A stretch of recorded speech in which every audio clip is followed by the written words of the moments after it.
The word jihad is mentioned in the Quran about 41 times. The words mercy, peace, and compassion are mentioned about 355 times. Yes, come in. Come on in, Riaz.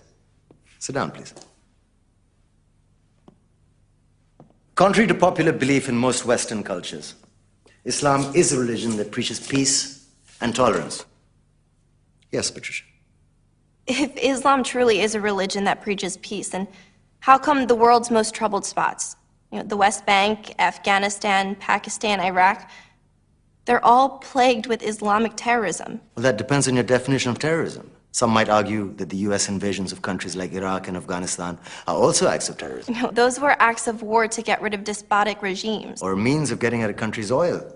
Conspiracy theories. Well, May I? Yes, please. Go ahead, Riaz. Mr. Khan is right. I mean, if we're talking about terrorists, the world's biggest terrorists are the white superpowers.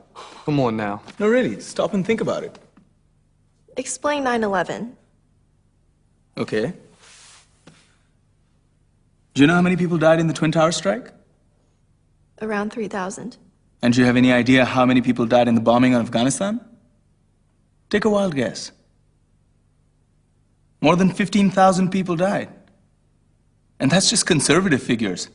About 50,000 tons of explosives were dropped on innocent civilians. Men, women, children. Yeah, but that was because of the Taliban. Now that you brought it up, did you know that the Taliban was a creation of the CIA to fight the Russians? Whatever. They were still harboring terrorists. Yeah, right. Terrorists that were never found. Just like the weapons of mass destruction that were never found in Iraq. Do you want to get into the death toll in Iraq? 500,000 civilians and counting. And what do Britain and America say when they don't find these weapons? It's simple. They just say sorry. And still refuse to relinquish control of these countries. What are you trying to say? What I'm trying to say is that just because you're American, wear a fancy suit, and call yourself the president, doesn't make you any less of a terrorist.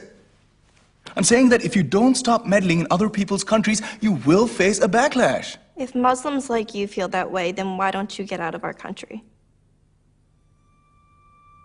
We will. As soon as you promise to leave ours.